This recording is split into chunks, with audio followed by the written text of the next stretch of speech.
Hello नमस्कार दोस्तों। क्या किसी जाति में जन्म लेना पाप है?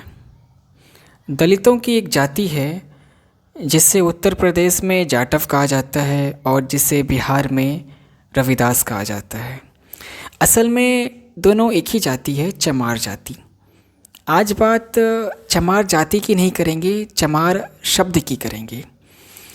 किस तरह चमार शब्द आम जीवन में गाली के रूप में प्रयोग में लाया जा रहा है।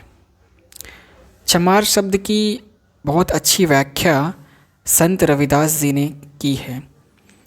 उनके अनुसार चमार शब्द का अर्थ है च से चमड़ा, मा से मांस और र से रक्त। यानी कि हर वो व्यक्ति जो चमड़ा, मांस और रक्त से बना है वह व्यक्ति चमार है। लेकिन चूँकि चमार एक जाति है तो यहाँ पर चमार उन्हीं को समझा जाता है, माना जाता है जो चमार जाति में पैदा हुआ हो।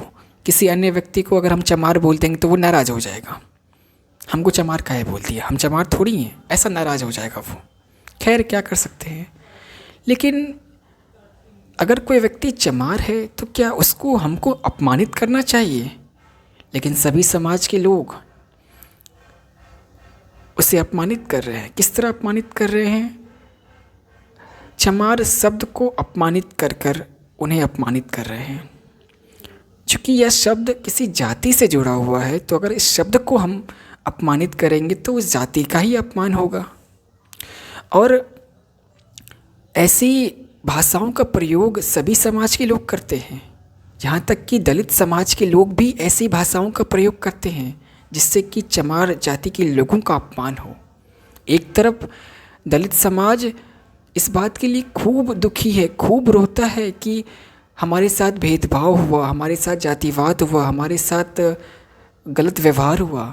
एक तरफ इन बातों के लिए वो खूब परेशान है, खूब दुखी है। लेकिन दूसरी तरफ वही दलित जाति के लोग चमार जातियों के साथ खूब भेदभाव करते हैं।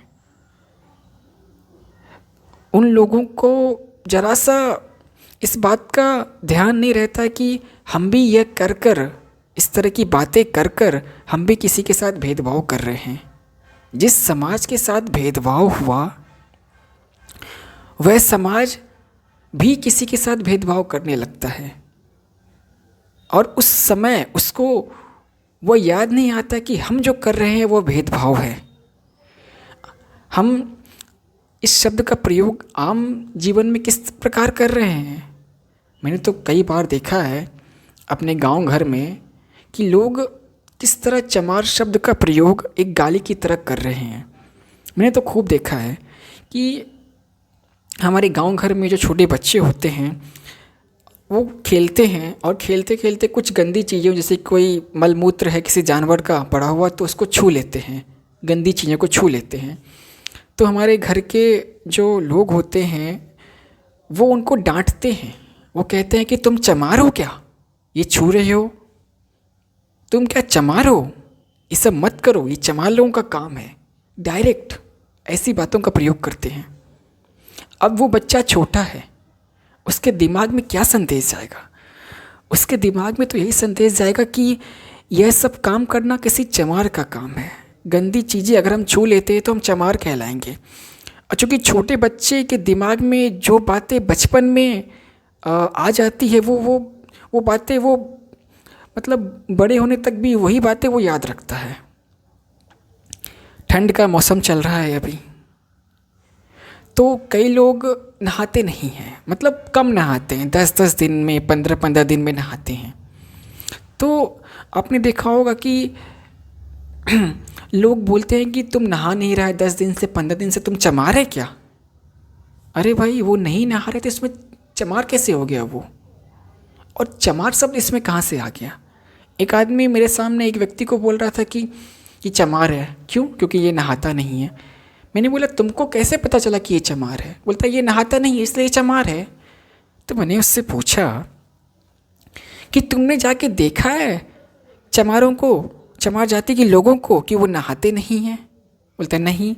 तो तुमको कैसे पता चला? बोलता नहीं हम जानते हैं चमार लोग नहीं नहाते हैं, चमार लोग ये ऐसा वैसा। इस तरह की मानसिकता हमारे समाज में हो गई है और कोई नहीं जानता कि चमार समाज के लोग किस तरह रह रहे हैं, क्या वो नहाते नहीं हैं या फिर क्या वो इस तरह की गंदी चीज़ें करते नहीं, कोई नहीं जानता, किसी को कुछ पता नहीं। लेकिन चूँकि हम अपने गांव समाज में इस तरह की बातों का प्रयोग करते हैं और बचपन से सुनते हैं। अब कोई छोटा बच्चा बचपन से ये बात सुन रहा है कि हम कोई गंदा काम करेंगे तो हमको इस तरह से, मेरे घर के लोग हमको इस तरह से बोलेंगे कि तुम चमार है, तुम ये है, तुम वो है, तो वो तो यही बातें सीखेगा ना, वो तो यही बातें सीखेगा। और वो जब सीख कर बड़ा होता है तो वो भी यही बातें बोलता है अपने दोस्त लोग में या अपने रिश्तेदारों में, वो तो यही बातें बोलेगा जो सीख के आया है। लेकिन इन बातों से उस समाज का कितना अपमान हो रहा है, हमें ये सोचना चाहिए। किसी चमार समाज के लोग जब ये बातें सुनते होंगे तो उन पर क्या बीतती होगी, हमें इस बात पर हमें विचार करना चाहिए। दलित समाज के लोग, जिस समाज पर इतना अत्याचार हुआ, उस समाज को तो कम से कम समझना चाहिए कि कम से कम हमें किसी भी समाज को, वैसे तो किसी भी समाज को इस तरह की बातें का प्रयोग नहीं करना चाहिए चमार समाज के लोगों के प्रति।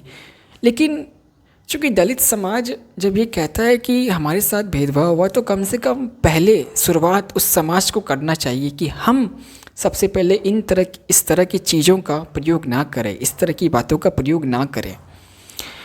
और जब ये प्रयोग इस तरह की बातें जब होती है तो ऐसा नहीं है कि सिर्फ जो लोग अनपढ़ हैं या फिर जो लोग मूर्ख हैं वही लोग इस तरह की बातों का प्रयोग करते, नहीं। जो लोग पढ़े लिखे होते हैं, पढ़ लिखने के बाद भी वो व्यक्ति इस तरह की बातों का प्रयोग करते हैं। यहाँ पर शिक्षा का फैक्टर काम नहीं आता, यहाँ पर पढ़े लिखे लोग भी खूब इस तरह की बातों का प्रयोग करते हैं। हमें ये समझना पड़ेगा कि हमें इस तरह की बातों का प्रयोग नहीं करना है। कोई समाज अगर चमड़े का कारोबार करता था तो उसका नाम पड़ गया चमार। इससे ये मतलब नहीं कि वो व्यक्ति साफ सुथरा नहीं रहता है, इससे ये मतलब नहीं कि वो व्यक्ति नहाता नहीं है। इस तरह की बातों से हमें बचना चाहिए, और कम से कम उस व्यक्ति को तो ज़रूर बचना चाहिए जो व्यक्ति पढ़ लिख रहा है। जो लोग अनपढ़ है वो तो नहीं जानते, लेकिन जो व्यक्ति पढ़ लिख रहे हैं, कम से कम उस तरह के व्यक्तियों को तो इन चीज़ों से कम दूर रहना चाहिए। खैर, मुझे जो लगता था मैंने बोला। इस पर आप लोगों की क्या प्रतिक्रिया है, आप लोग ज़रूर अपनी प्रतिक्रिया को बताइएगा।